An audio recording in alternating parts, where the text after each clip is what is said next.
Okay, so I'm going to start off today with just showing you the various parts of the machine. So this is my machine.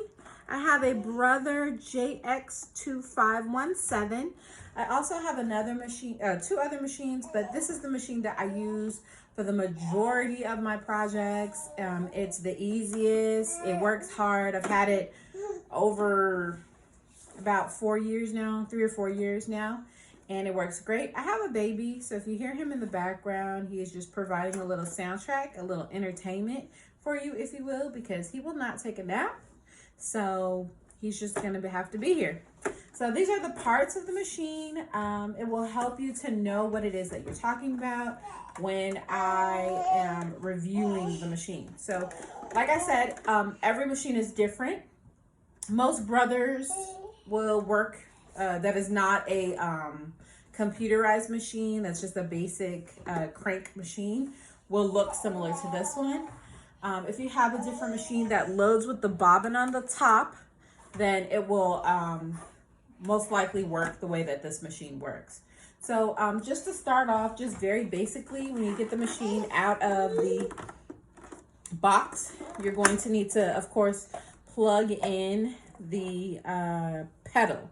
So we use the pedal to move the fabric along, and this little contraption here has two parts to it.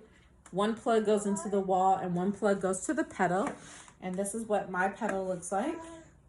This is the bottom that goes on the floor. And then my foot sits here and it's gonna push along. As I wanna go faster or slower, I'm gonna push down. Just like a pedal to a car, it works the same way. The harder you push down, the faster it goes, so on and so forth. So this is my pedal. You're just gonna put that down on the floor and you're gonna plug your machine in. You're gonna take this end and you're gonna go ahead and plug it into the machine. And then here is my on and off. And you'll notice that when I put it on, the little light comes on and off. So that's very simple little parts of the machine. So when you open it up, that's what you're gonna do to start off. Next, most important thing, this is called the balance wheel, and you use this to either to move on. It's basically the pedal, but the manual version of the pedal. You can use it to turn towards you. It helps to move the fabric and the needle. It moves the needle actually up and down, up and down, up and down, up and down. So it will be something that is very useful to you. This here is the bobbin winder. I don't know if you can see that closely. So these two parts are used to help wind your bobbin. I will show you in a second, but this portion, this little part, which should look very familiar, is a bobbin. And then this is your thread. So in order to sew, you're gonna need both of these. You'll need this, and you'll also need your bobbin. So there's thread on your regular spool, and then there's thread on your bobbin. And you will need to take your spool and put the thread onto your bobbin. When you're sewing, right, there's two parts. There's the top and there's the lower, and they connect, connect, connect, and they're two separate threads. When I first started sewing, I didn't really realize that. So I figure there are people out there in the world that need to know there's two separate threads. There's a top spool thread and a bobbin thread, and they connect. So that's what the needle at the top is doing. It's pulling, and they're connecting, connecting, connecting. And that's what's helping to put the two fabrics together. All right, so the next portion of your machine is this. Like I said, machine is a very basic machine. These are just the stitches. My machine only has 17 stitches, and this portion of your machine is the stitch library. Some machines have it here on the front, some have it here at the top, some have it inside of this little. You may have your have it in there, or it may be only located in your booklet that comes with your machine, but it is very helpful if it is on the front of your machine. That way, while you're using it, you can determine which stitch you need to use for which portion. which I will talk about in another episode of this little series that we're going through. This is it helps me to turn to which stitch. So for example, if I'm just creating a basic stitch, that's number 6. So I would turn my winder or to number 6, and then my machine would use that particular stitch. If I wanted to do a zigzag stitch, which is the, like say number 15, then I would move my machine, I will move my dial over to number 15, and that tells my machine to use number 15 in the stitch guide. My baby is eating a piece of paper, so let me get that from him. Thank you.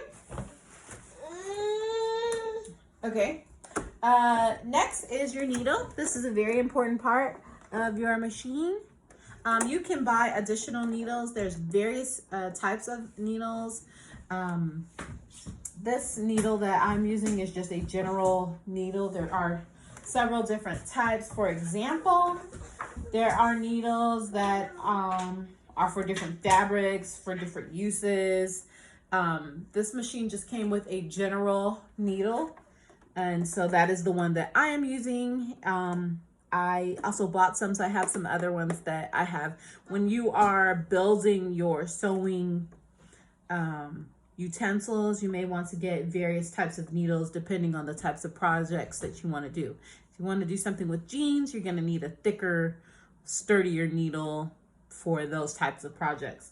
But this is just a basic general sewing needle.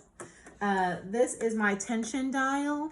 So depending on the type of thread or how fast it feeds through the sewing machine is going to be based upon the tension thread. So I would go ahead and I like to leave mine on between 4 and 5 because that's just what I was taught. Also, what else is important on this? This is your shank.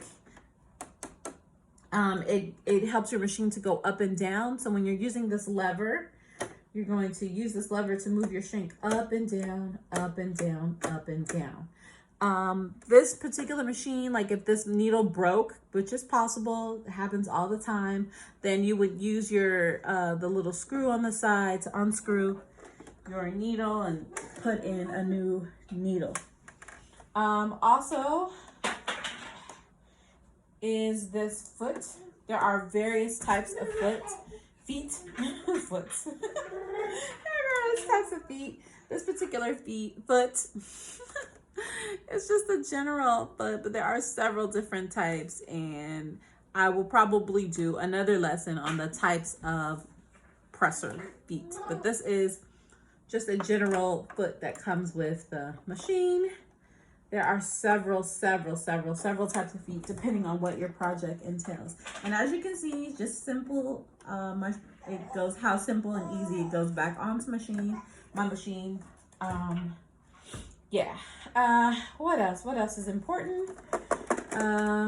This on the machine, if you feel here, there are these little rough edges. Those are called feeders. They help to move it throughout.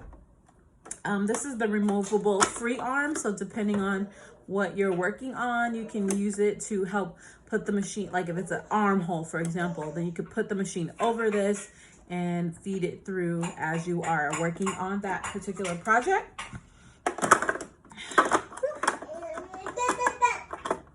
There's my background sounds for you if you needed that. And this is helps your machine to go backwards. So when you're sewing, you want to kind of lock the stitch before you continue on sewing. You're going to use this backwards. It helps the machine to go backwards and forwards. Whatever. What else? Up here is just the instructions. It shows you how to feed your machine. So I'm going to do in another lesson how to feed the thread through the machine. If you forget how to do that, your machine generally has the description of how to do it here on the top. Sometimes it'll have it here located on how to do that. My machine has a handle here so I can pick it up and take it with me. What else? Also, my machine does have a buttonhole. So here at the top, it gives you that instructions on how to do a buttonhole. else? Oh, this little section here, which I did not talk about, is the winder. It is what you would use in able to put the thread onto your bobbin. You would use your winder. You can use this, or some people like myself have a separate machine that does that. So these are the basic parts of a very, very simple, very, very basic machine. Every machine is different. They have differences, but the most common, these are just the most common things. Like I said, my machine is very simple, so most machines have these. If you have any questions, please let me know down in the comments, or you can email me or contact me on my Instagram. If you're one of my friends, you can text me. Either way, if you have any questions, I will do a questions video regarding this video. And thank you. We'll move on to lesson number 2.